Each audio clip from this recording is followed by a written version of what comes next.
नमस्कार, राम राम। आप सभी साथियों का एक बार हमारे हिंदी काव्य यूट्यूब मंच पर पुनः स्वागत है और अभिनंदन है। साथियों, कल हमने अंतिम बिंदु के रूप में रूपक अलंकार के बारे में चर्चा की थी। आज हमारी जो चर्चा का विषय रहेगा, चर्चा का जो बिंदु रहेगा, वह रहेगा उपमा अलंकार। आज उपमा अलंकार के बारे में हम पढ़ेंगे। क्या है उपमा अलंकार और उपमा अलंकार की पहचान क्या है और उपमा अलंकार किसे कहते हैं, उपमा अलंकार की मुख्यतः कविता में क्या भूमिका है। ये सारी बातें आज हम अलंकार में उपमा अलंकार के बारे में करेंगे। उपमा अलंकार की यदि पहचान की बात की जाए और उपमा अलंकार के यदि अर्थ की बात की जाए तो उपमा अलंकार का अर्थ होता है, उपमा अलंकार का मतलब, कहने का मतलब है किसी की उपमा करना, मतलब समानता बताना या तुलना करना कह सकते हो। अब मेरे कहने का मतलब यह है कि यदि किसी की समानता बताओगे तो उसमें तुलना करोगे। अब तुलना किन लोगों में की जाती है? तुलना हमेशा एक व्यक्ति की प्रतिष्ठित आदमी, जो प्रसिद्ध आदमी होता है उसके साथ में, मतलब प्रसिद्ध जो आदमी है, वस्तु है, प्रसिद्ध संज्ञा शब्द कोई भी हो सकता है। संज्ञा के बारे में आप जानते हो, व्याकरण का बिंदु है, संज्ञा का मतलब ही नाम होता है। अब नाम में तो सब कुछ आते हैं, तो मेरे कहने का मतलब है कोई भी प्रसिद्ध, कोई भी वस्तु हो, कोई भी आदमी हो या किसी भी प्रकार का कोई प्रसिद्ध मतलब जगह या स्थान हो, उसकी यदि तुलना करनी है तो तुलना करने के लिए हम उनसे तुलना करेंगे जो प्रसिद्ध होंगे। अब प्रसिद्धि में ये कह सकते हैं कि एक तो हमारे सामने प्रस्तुत होता है, क्योंकि प्रसिद्ध आदमी तो हमारे सामने रहता नहीं है, और तुलना करेंगे वह आदमी जो तुलना जिसकी कर रहे हैं वह आदमी तो हमारे सामने है, तो उसे आप प्रस्तुत कह सकते हो। प्रस्तुत का मतलब होता है समक्ष या सामने। आप समक्ष कह सकते हो या सामने कह सकते हो। अब यदि दूसरी बात करूं मैं कि जो इनसे विपरीत होता है, जो प्रसिद्ध होता है, जिसके साथ में हम तुलना कर रहे हैं, वह प्रसिद्ध व्यक्ति हमेशा क्या होता है? अप्रस्तुत होता है। क्या होता है? अप्रस्तुत होता है। वह हमारे सामने नहीं होता है, जिसे आप समक्ष नहीं मान सकते हो या आपके सामने नहीं होगा। अब मेरे कहने का मतलब यह हुआ कि प्रस्तुत की अप्रस्तुत से तुलना करना, और जो प्रस्तुत है वो वर्णित है। वर्णित का मतलब क्या होता है? छपा हुआ या लिखा हुआ, किसी कुछ भी कह सकते हो आप, वो तो वर्णित है। तो किसी वर्णित व्यक्ति या वर्णित नाम या वर्णित चिन्ह का आप किसी अप्रस्तुत के साथ में या अप्रस्तुत के सामने उनकी समानता या उनकी तुलना की जाती है, वह हमेशा उपमा अलंकार कहलाता है। अब उपमा का मतलब संज्ञा भी होता है, उसको उसकी उपमा दी गई, मतलब संज्ञा दी गई। उपमा का मतलब संज्ञा भी होता है। तो तुलना करोगे मतलब किसी ने किसी की तो उपमा दोगे, किसी ने किसी की तो तुलना करके उसको संज्ञा दोगे। जैसे कि मान लो अब मुख है, मुख कमल सा खिल गया। अब मैंने कमल के समान मुख को किसकी संज्ञा दे दी? कमल की, मतलब कमल की उपमा कर दी। मुख की तुलना किसके साथ में की? कमल के साथ में की। कमल एक प्रसिद्ध पुष्प है, फूल है, फूलों का राजा भी कह सकते हैं। कमल एक प्रसिद्ध पुष्प है, प्रसिद्ध फूल है, उसकी तुलना किससे की?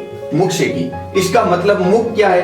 प्रस्तुत है। मुख तो प्रस्तुत है या हमारे सामने है, क्योंकि किसकी तुलना कर रहे हैं? मुख की तुलना किसके साथ में कर रहे हैं? कमल के साथ में। तो कमल प्रस्तुत है, वे हमारे सामने नहीं है, लेकिन मुख को कह दिया कमल सा खिल गया।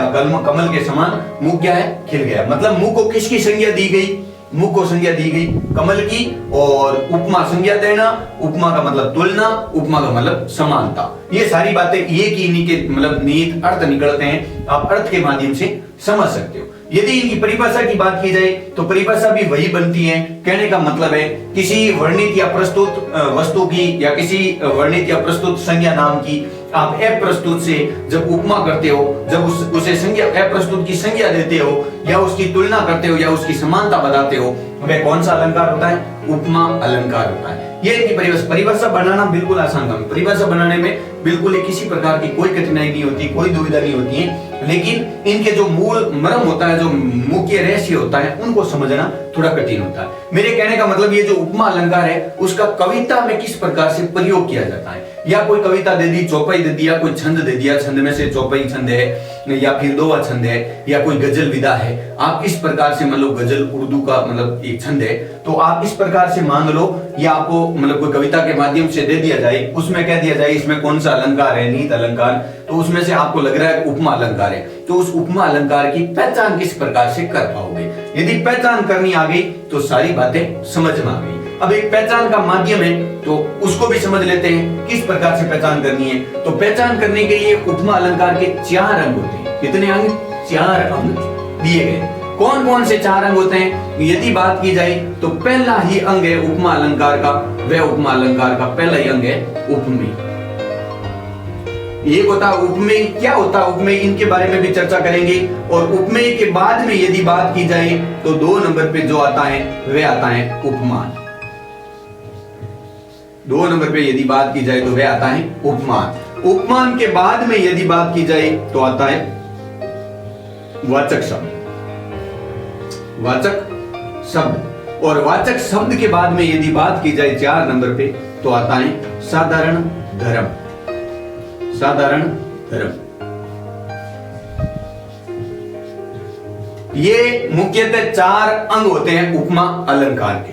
इन चारों अंगों की बात की जाए, इन चारों अंगों की पहचान की बात की जाए, क्या हमें कैसे पता चलेगा कि उपमा अलंकार के 4 अंग है और इस अलंकार में विद्यमान है। तो मैं आपको बता दूं, कहने का मतलब है उपमेय का मतलब क्या होता है, उपमान का मतलब क्या होता है, वाचक शब्द का मतलब क्या होता है। वाचक शब्द तो आप पहचान सकते हो, जो बोध कराता है वह वाचक शब्द होता है। बोध कराने वाले, ये इनका अर्थ है। बोध कराना, बोध कराना कह सकते हो।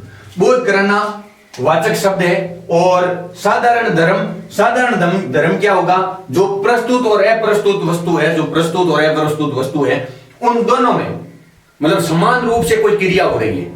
प्रस्तुत और अप्रस्तुत में समान रूप से क्रिया होना। समान रूप से कैसे? जैसे कि जिस प्रकार कमल खिलता है उसी प्रकार से मुख खिलता है, तो खिलना है, वह दोनों में समान रूप से क्रिया हो रही है। वह कौन सा धर्म है? साधारण धर्म। कौन सा धर्म है? साधारण धर्म है। और इन दोनों के बीच में, इन दोनों के बीच में मुख और कमल, इन दोनों के बीच में यदि इन दोनों को कोई जोड़ने का काम कर रहा है तो वह कौन कर रहा है? सा। मुख कमल सा खिल गया, मतलब इनके समान रूप कौन दे रहा है? यह सा शब्द दे रहा है। तो मेरे कहने का मतलब यह बोध करा रहा है, तो यह वाचक शब्द में चला जाएगा। अब बात हमेशा सबसे बड़ी समस्या आती है कि उपमेय और उपमान की पहचान कैसे होती है। यह सबसे दुविधा का विषय है, क्योंकि उपमा अलंकार में भी आएगा, आगे रूपक अलंकार पढ़ोगे उसमें भी ये उपमेय उपमान विद्यमान होते हैं, उसके बाद में उत्प्रेक्ष अलंकार पढ़ोगे तब भी उपमेय और उपमान विद्यमान होंगे। तो हमें उपमेय और उपमान का एक बार में समझ लेना है कि उपमेय क्या होता है, उपमान क्या होता है। अब ये तो छोटी छोटी बातें हैं, ये तो अपने को समझ में आ गई। साधारण धर्म क्या होता है? साधारण धर्म होता है कि यदि प्रस्तुत और अप्रस्तुत को, उपमेय और उपमान को जो जोड़ने का काम करते हैं, उपमेय और उपमान को जो जोड़ने का जो शब्द काम करता है वह शब्द क्या कहलाता है? वह शब्द वाचक शब्द कहलाता है। और उपमेय और उपमान दोनों में कोई क्रिया विद्यमान होती है तो वह क्रिया या गुण कह सकते हो। जो गुण, ये गुण है, ये कमल में भी है और ये गुण मुख में भी है। तो कहने का मतलब खिलने का जो गुण है वह मुख में भी है और कमल में भी है, तो यह क्या हो गया? साधारण धर्म हो गया। जो दोनों में जो गुण विद्यमान हो, दोनों में जो क्रिया विद्यमान हो, वह हमेशा साधारण धर्म होती है। और उपमेय और उपमान दोनों को जोड़ने का जो काम करता है वह हमेशा वाचक शब्द होता है। अब बात आती है उपमेय क्या है और उपमान क्या होता है। तो मैं आपको एक छोटी सी बात के माध्यम से बता दूं कि ये जो लिखा हुआ मान, अब आप समझ लो मान सम्मान आप किसे देते हो? मान सम्मान जो प्रसिद्ध होता है उसे ही देते हो। तो मेरे कहने का मतलब है इनमें से प्रसिद्ध कौन सा है? प्रसिद्ध है कमल। तो कमल हमेशा क्या होगा? उपमान होगा। क्या होगा? उपमान होगा। और मुख क्या है? पीछे बचा उपमेय। उपमेय क्या होता है? हमेशा मुख। अब मेरे कहने का मतलब यह है कि मान सम्मान प्रसिद्ध वस्तु को दिया जाता है, तो जो प्रसिद्ध वस्तु होती है, जो अप्रस्तुत होता है, वह हमेशा क्या होता है? उपमान होता है। अब आपके सामने परिभाषा के रूप में यही लिखा हुआ होगा कि जो अप्रस्तुत है वह उपमान है, बोध कराने वाले वाचक शब्द है, जो प्रस्तुत और अप्रस्तुत, उपमेय और उपमान दोनों के गुण या क्रिया का बोध कराने वाले होते हैं, वे हमेशा साधारण धर्म होते हैं, और जो प्रस्तुत होता है वह उपमेय होता है। अब हमारे को यह भी ध्यान नहीं है प्रस्तुत क्या है, अप्रस्तुत क्या है, ये क्या उपमेय है, क्या उपमान है। यदि इस थीम को नहीं समझ पाओगे तो हमारे को समझ में नहीं आएगा। एक बार पुनः थोड़ा देख लो। कहने का मतलब ये है कि उपमेय क्या होता है, तो उपमेय होता है जो प्रस्तुत है, मुख्य प्रस्तुत है तो ये उपमेय है। अब आप यहां से उपमेय समझ में नहीं आया, कोई बात नहीं, आप मान को देख लो। मान सम्मान किसे दिया जाता है, जो प्रसिद्ध होता है उसे ही दिया जाता है। प्रसिद्ध इसमें से क्या है, कमल प्रसिद्ध है। कमल राजा कहा जाता भूला तो प्रसिद्ध है, तो मेरे कहने का मतलब राष्ट्रीय पुष्प के रूप में मान सकते हो आप। तो मेरे कहने का मतलब यह है कि उपमान क्या है, कमल है, क्योंकि मुख की तुलना हमेशा इसके साथ करते हो तो प्रसिद्ध वस्तु यही है। तो मेरे कहने का मतलब जो प्रसिद्ध है उसे ही मान सम्मान दिया जाता है। उपमान का मतलब होता है प्रसिद्ध। प्रसिद्ध कौन है, कमल। तो ये उपमान हो गया। सा इन दोनों को जोड़ने का काम करता है। वाचक शब्द हो गया। खिलना दोनों में क्रिया हो रही है, मुख और कमल में। साधारण धर्म हो गया। बाकी बचा मुख, ये तो प्रस्तुत है, उपमेय हो गया। अब मेरे कहने का मतलब ये तो आराम से आपको समझ में आ गया होगा। लेकिन यदि महत्वपूर्ण बात की जाए तो ये चारों शब्द किन में विद्यमान होते हैं, तो यदि इसको देख लो तो इसमें भी चारों शब्द विद्यमान है, चारों शब्द विद्यमान है। यदि बात की जाए, कहने का मतलब मुख प्रस्तुत उपमेय, कमल उपमान जो अप्रस्तुत है, और सा ये वाचक शब्द बोध कराने का काम करता है, इन दोनों को जोड़ने का। मुख कमल सा, मुख कमल सा। अब कमल और मुख को जोड़ने का काम सा शब्द कर रहा है, तो मेरे कहने का मतलब है वाचक शब्द के रूप में आ गया सा। और खिलना दोनों में क्रिया हो रही है, दोनों का गुण है। मुख भी खिल रहा है, कमल भी खिल रहा है, इसीलिए तो दोनों में तुलना की गई, दोनों में समानता बताई गई है। दोनों को मतलब मुख को कमल की संज्ञा दी गई है, क्योंकि मुख भी खिल रहा है, कमल भी खिल रहा है, इसीलिए तो मुख की कमल से मतलब कमल को संज्ञा दी गई है। तो मेरे कहने का मतलब साधारण धर्म क्या हो गया, यह खिलना हो गया, खिल। अब आप यहां तक बात समझ गए होंगे। अब इसके बाद में यदि चर्चा की जाए कि उपमा अलंकार के भेद कितने होते हैं, तो उपमा अलंकार के 3 भेद माने गए। कितने भेद, 3 भेद। यदि तीनों भेदों की यदि बात करूं तो सबसे पहले आता है पूर्ण उपमा। पूर्ण उपमा क्या होता है, पूर्ण उपमा का मतलब होता है, मैं आपको एक एक को अलग अलग पूरा डिटेल से समझाऊंगा। पूर्ण प्लस में उपमा अलंकार। और यदि दूसरे की बात की जाए, पूर्ण उपमा के बाद में आता है लुप्त उपमा। लुप्त उपमा, लुप्त के साथ में उपमा। अब यदि तीसरे नंबर पे बात की जाए तो वह आता है मालोपमा। कहने का मतलब यह है कि पूर्णोपमा, लुप्त उपमा और मालोपमा।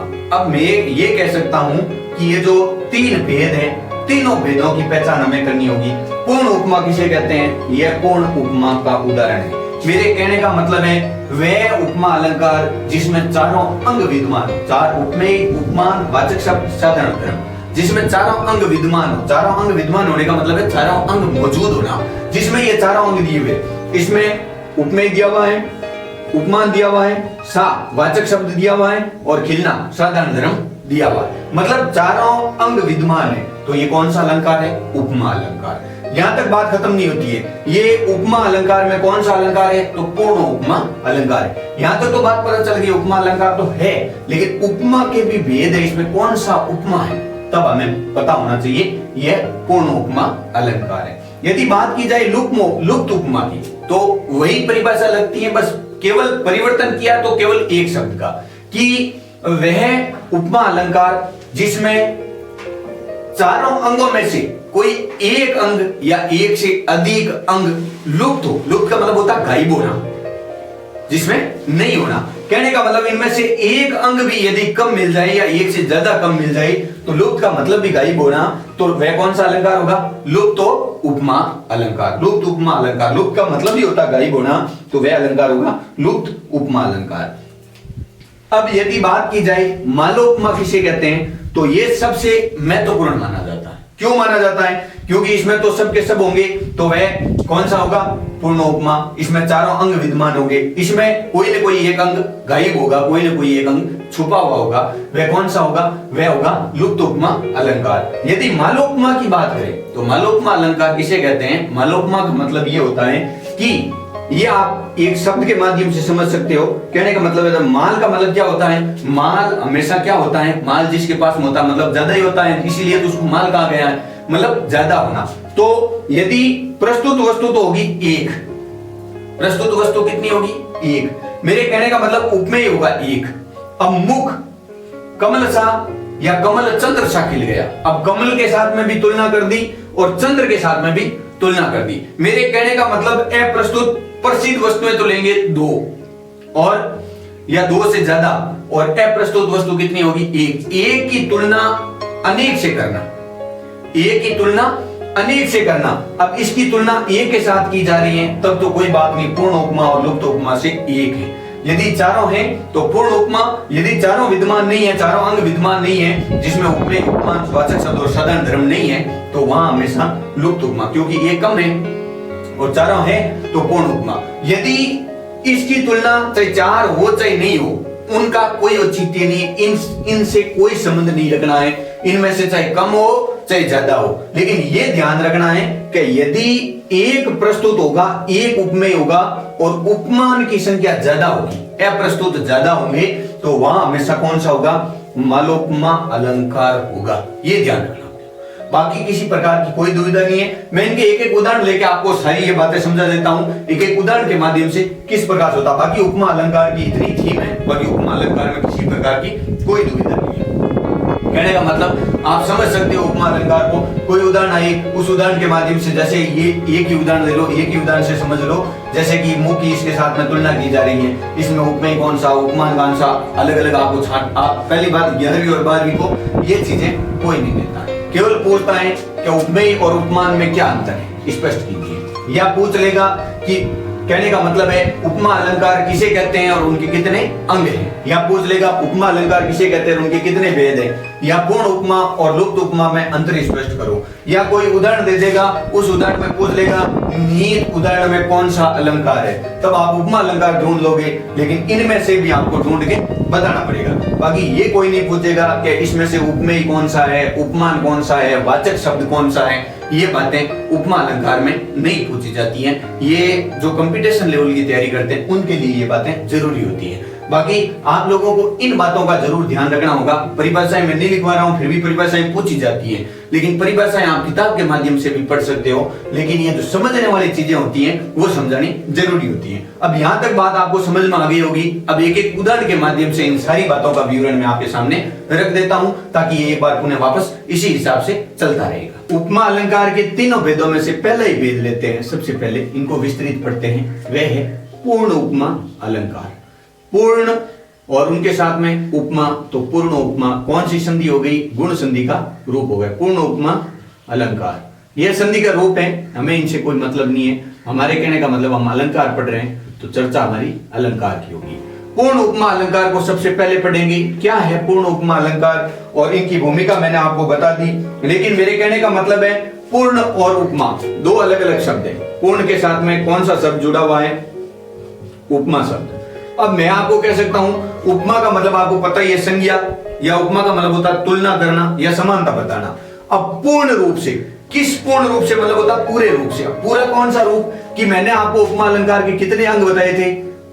सॉरी, 4 अंग बताए थे। कौन कौन से 4 अंग? सबसे पहले मैंने आपको बताया था इसमें उपमेय भी होना चाहिए, उपमान भी होना चाहिए, उसके बाद में वाचक शब्द होना चाहिए, उसके बाद में साधारण धर्म होना चाहिए।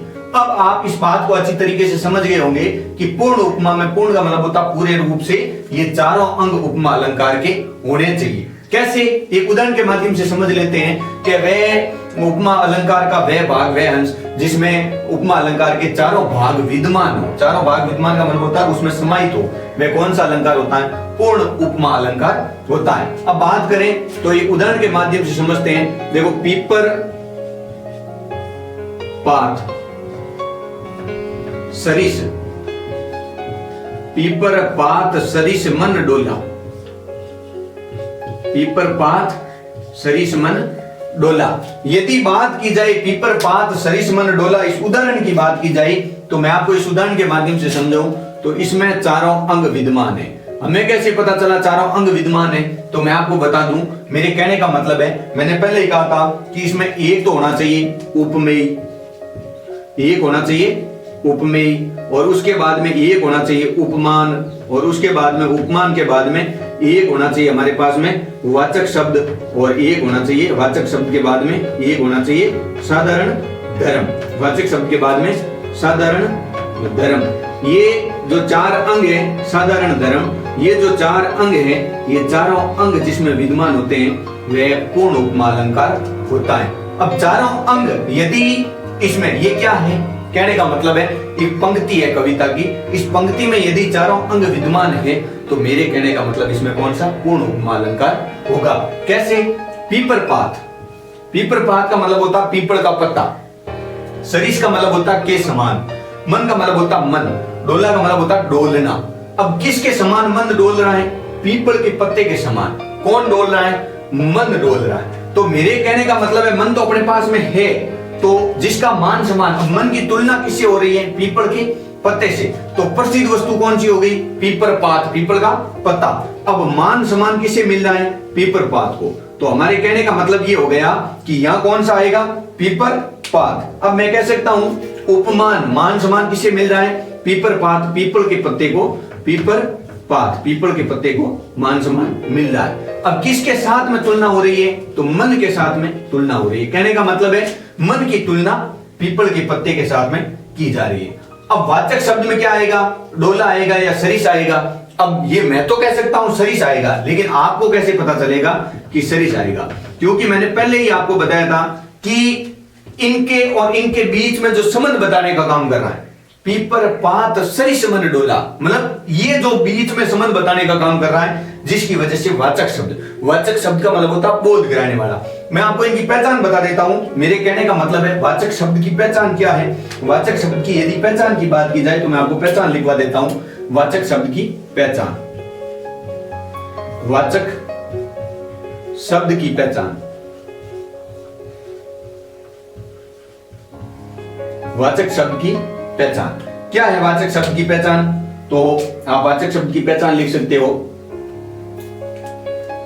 जैसे सा, सी, तुल्य, के समान,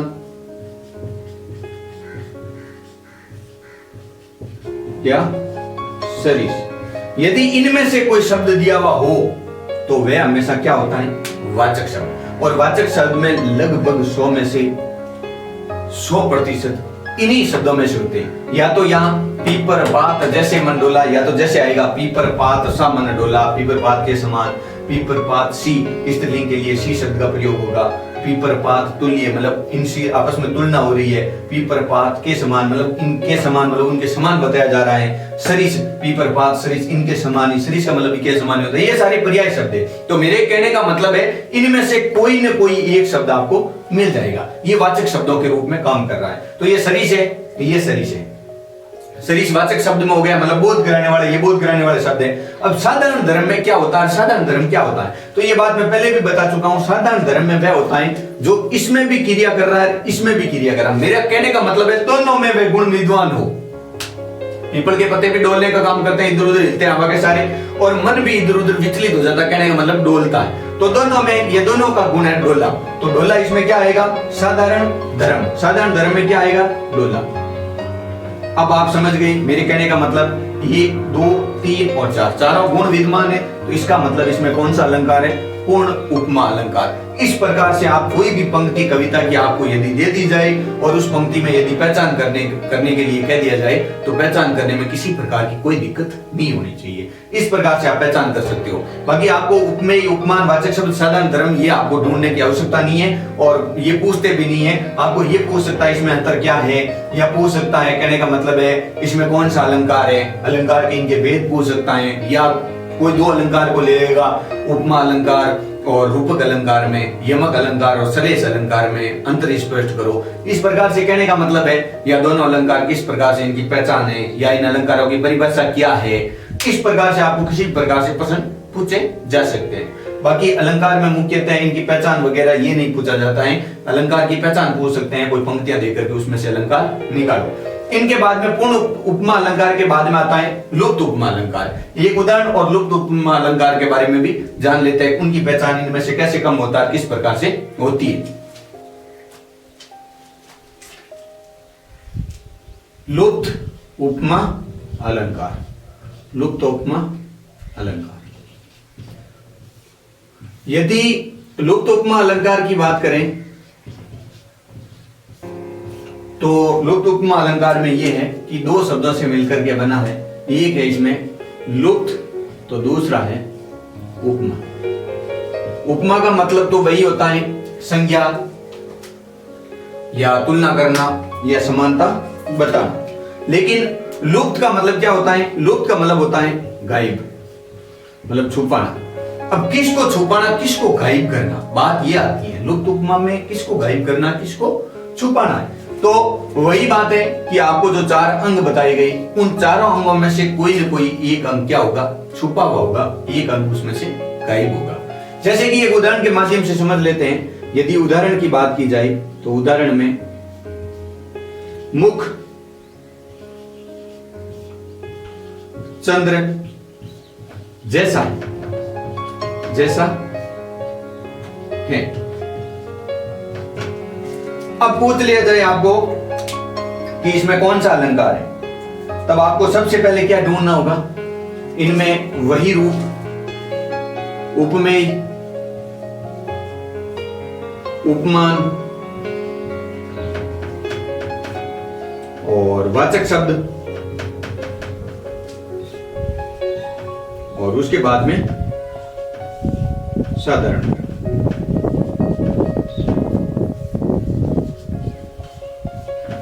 अब यदि पूछ लिया जाए कि निम्न में कौन सा अलंकार है, तब आपको पता ही है अलंकार, उपमा अलंकार की पहचान क्या होती है?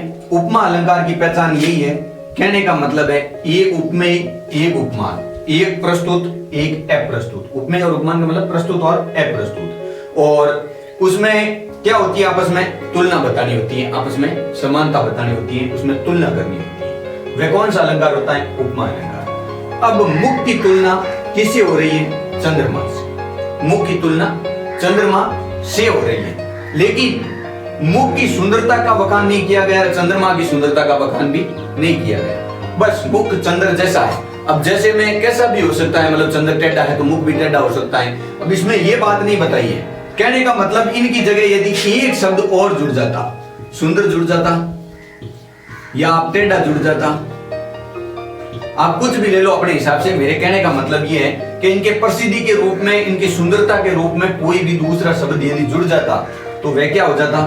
साधारण धर्म हो जाता। क्योंकि जैसा वाचक शब्द, जैसा क्या है? वाचक शब्द, और मान समान किसे मिल रहा है? चंद्र को, तो ये हो गया चंद्र क्योंकि मान, और उपमेय में ये वापस मुख। अब कहने का मतलब है वाचक शब्द के रूप में यदि सुंदर या टेढ़ा, मुख चंद्र सा सुंदर है या चंद्र जैसा सुंदर है, कुछ भी आ जाता कहने का मतलब, या टेढ़ा है, तो मेरे कहने का मतलब साधारण धर्म भी आ जाता। लेकिन इसमें साधारण धर्म नहीं दिया है, तो पूर्णतः चारों अंग नहीं है। पूर्णतः चारों अंग नहीं है, इसका मतलब इसमें कितने अंग है? 3 अंग है। और एक अंग भी यदि गायब होता है तो वह कौन सा अलंकार होता है? वह लुप्त उपमा अलंकार होता है। आपको ऐसी पंक्ति मिलेगी, इस पंक्ति में पूछा जाएगा कौन सा अलंकार है, तब इस अलंकार की पहचान करके अपने को बतानी है। तो कहने का मतलब है चारों अंगों में से एक अंग नहीं है, मतलब 3 ही अंग है, एक अंग गायब है, लुप्त है, तो वह कौन सा अलंकार है? लुप्त उपमा। और चारों अंग जहां विद्यमान हो वहां कौन सा होता है? पूर्ण उपमा। अब एक अंतिम जो इनका अंग बचता है, उस अंग का नाम है मालोपमा। क्या नाम है? मालोपमा। तो बात करते हैं तीसरे की, मालोपमा अलंकार।